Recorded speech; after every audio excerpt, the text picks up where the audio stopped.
Welcome to Into the Words, a podcast from the Highlights Foundation Retreat Center.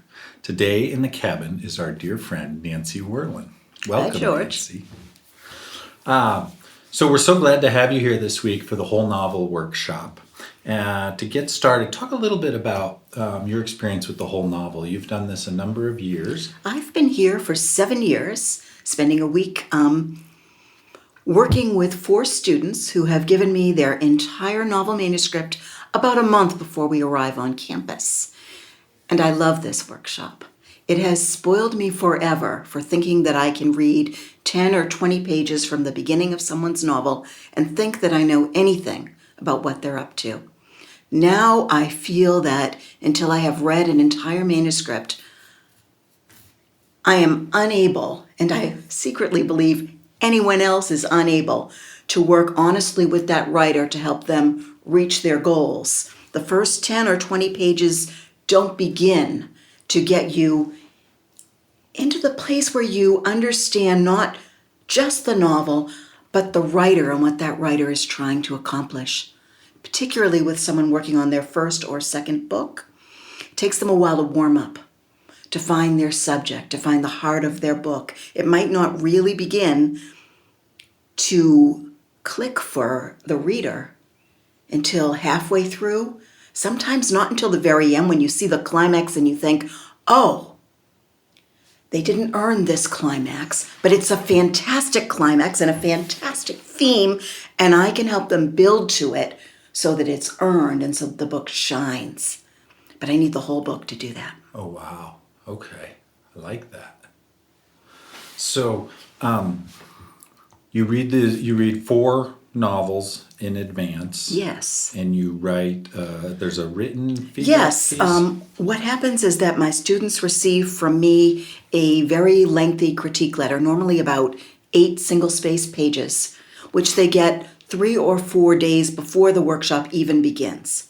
And I like to do that because I want them to be able to read it in privacy and think about it and then have a chance to digest what I have to say, understanding always that even though I think I'm an incredibly skilled reader and I think I'm super smart, I'm still only one opinion. Mm-hmm. I don't think I've ever completely misunderstood a manuscript, but sometimes I'll miss a little piece that was intended by the writer, and that is taken care of when we come together on campus and we have our first meeting, which is not about me talking. It is about my student talking, and an enormous brainstorm session about how to begin this revision to accomplish their goals, not mine. And then, over the course of the 1 week that we have together, I function as mentor with the support of the other faculty, all of whom are also available to the student for various functions, or even just casual talk about craft. So I'm meeting to brainstorm regularly with my writer. Mm-hmm. That writer also is interacting with the other workshop members and getting ideas from them, and then they're also participating in the Brain Trust, which I believe another podcast talks about. Yeah, we spoke with Nicole and Rob about that earlier, yes. Yeah, so it's kind of a come home to a safe place to think about how to look at your entire novel and launch into a revision, because revision is a really scary time, and you want to get yourself started in a focused way where you feel safe and not as scared and not alone. Mm-hmm. I think that's really important. I wish I could have come here with my first novel. It would have made a big difference. And you gave a talk this week. What was the one of the snippets or the Yeah, the subject of my lecture was called Artful, Cutting and Shaping. I am a big believer that most of us at some point in our manuscripts overwrite.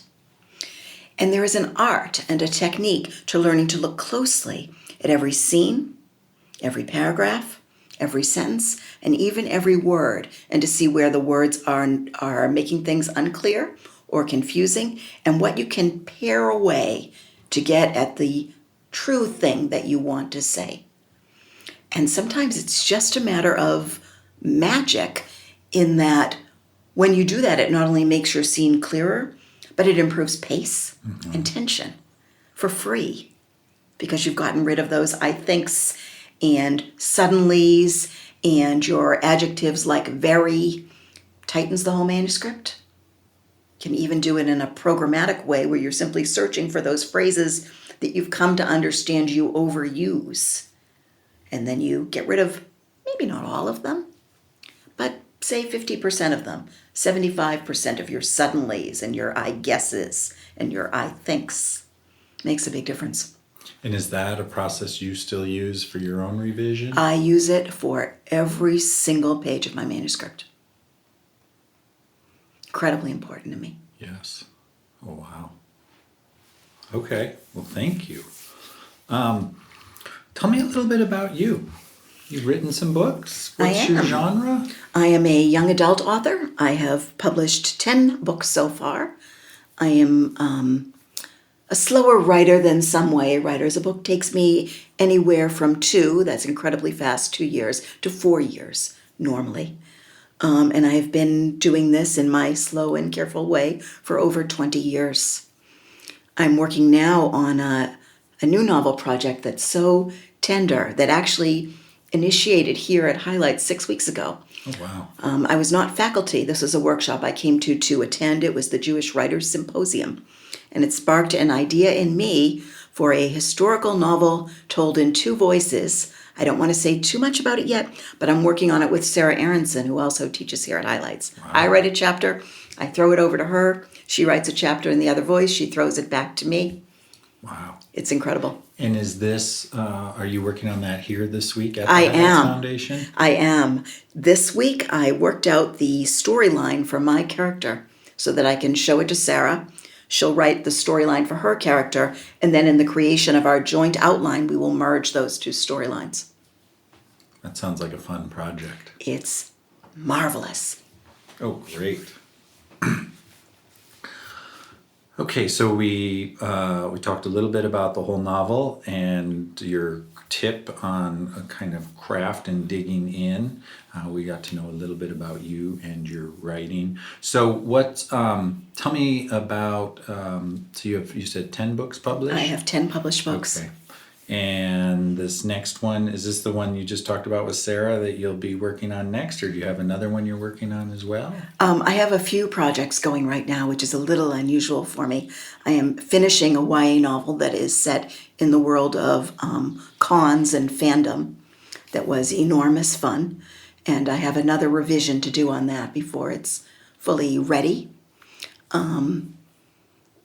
In fact, the fact that I need to do yet another draft, I discovered this week here at Highlights. Okay. Because one of our other faculty read it for me, and he found a problem that I had not noticed myself. This is Rob Costello. Oh, wow. Wizard Rob. Okay. He found this problem. I immediately knew, I'm going to need to do another revision to address that deep problem, a forest for the trees problem. Unless you're looking, again, back to whole novel, where we began. Unless you are looking at the entire picture, you're not going to see a pattern that the book maybe unknowingly communicates. Rob spotted a pattern that I never meant to insert into the book. And so now that he's pointed that out, is it obvious? It is completely obvious. The moment he spoke of it, I thought, oh yeah, I have to fix that. Okay.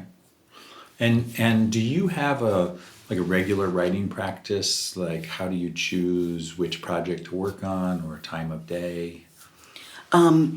My week is divided for me by the fact that I also work part-time as a software technical writer. So the 3 days a week that I go into that job are not writing days for me. And then I have another day that is full of family responsibilities. So that gives me 3 days to sort of devote to my own projects. Normally I only have one project going at once. I'm finding myself in this new period where I have 3 projects, maybe even 4 to choose from. Feels like a new creative start for me. Like I've somehow turned into a different creative being right now for some reason that I don't yet understand. And it's exciting.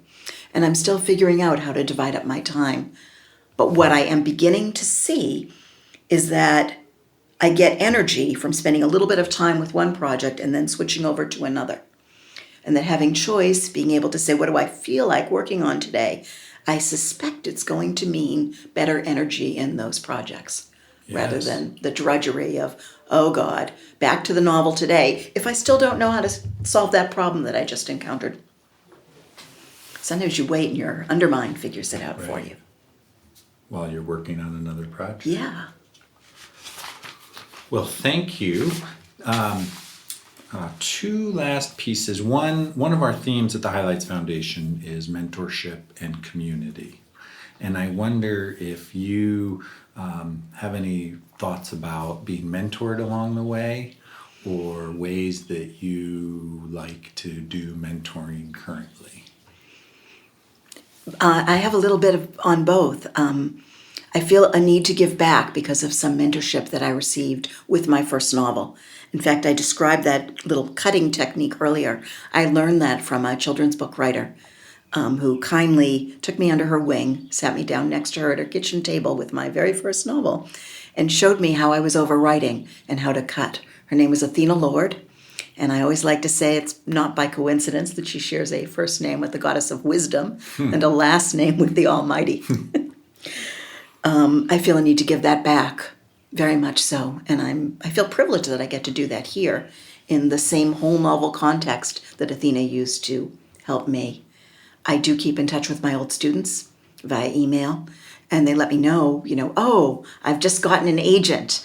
Oh, I've begun a new revision. I've had a new discovery about my book. And that is very gratifying. And I'll reach out and say, what's been going on with you in the last 6 months or the last year? Tell me what's news. It's a long, lonely road being a writer. And the better job you can do for yourself in building community, the more you be able to sustain a creative life as a lifetime project. Yeah.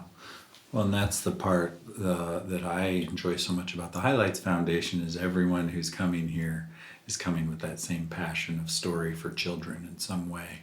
And everybody connects on some level with that passion. Last question before we head back to the barn. To be a good writer, you need to be a good reader.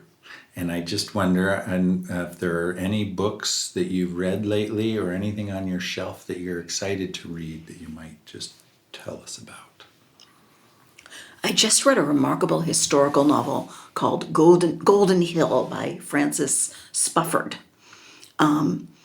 It is about a young person, although it was published as adult fiction. Sometimes the line gets fuzzy between YA and adult fiction. It's about a mysterious young man that comes from England to New York City in 1734, when New York City is, kind of a village. And it was remarkably written and remarkably tantalizing and in the end deeply, deeply moving. And I think anyone who is interested in historical fiction, is interested in the history of racism and slavery in this country, would get a lot out of it. When you read a book, can you read it for sheer pleasure, or is your writer mind always diagnosing techniques and craft pieces? I am extremely fortunate. Reading is still an enormous pleasure for me. Great. Well, thank you. It's been a pleasure to have you here on the Highlights Foundation podcast. It's a privilege to be here. Thank you for joining us in Into the Words.